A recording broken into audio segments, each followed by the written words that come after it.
Pelaksanaan pemberlakuan pembatasan kegiatan masyarakat PPKM skala mikro yang digelar pada tanggal 1 Juni hingga 14 Juni 2021 dievaluasi oleh seluruh kepala daerah se-Indonesia bersama Kementerian Dalam Negeri.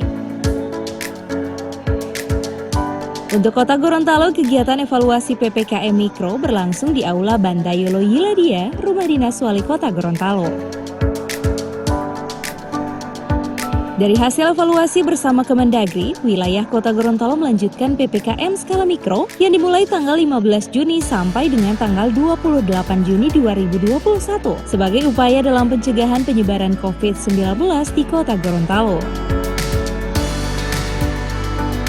Selama pelaksanaan PPKM, jumlah kasus yang terkonfirmasi positif di Kota Gorontalo berjumlah 19 orang. Dan saat ini berkurang menjadi 14 orang dengan rincian 12 orang menjalani isolasi mandiri dan 2 orang menjalani isolasi di Rumah Sakit Alwi Sabu.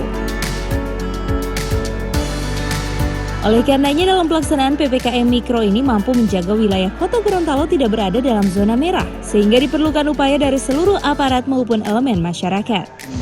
Kemudian dengan SKPD terkait mendengarkan pengarahan dari Pak Menko sebagai Ketua Satgas Penanggulangan Pemulihan Ekonomi Pusat, mulai dari Menteri Dalam Negeri, Menteri Keuangan, kemudian Kesehatan yang diwakili juga Panglima TNI, Kapolri, Jaksa Agung, tentang evaluasi pelaksanaan PPKM Mikro.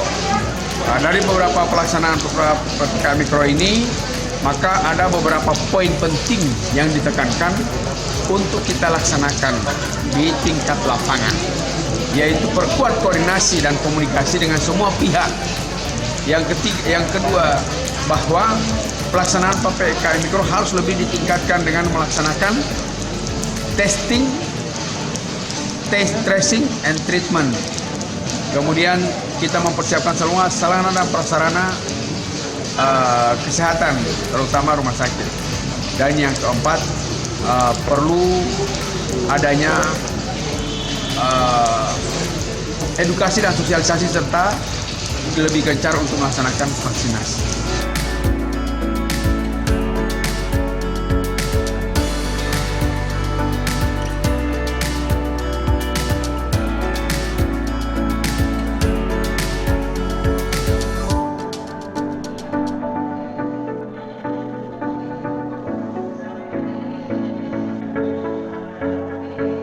Tim Liputan Advertorial Mimosa TV.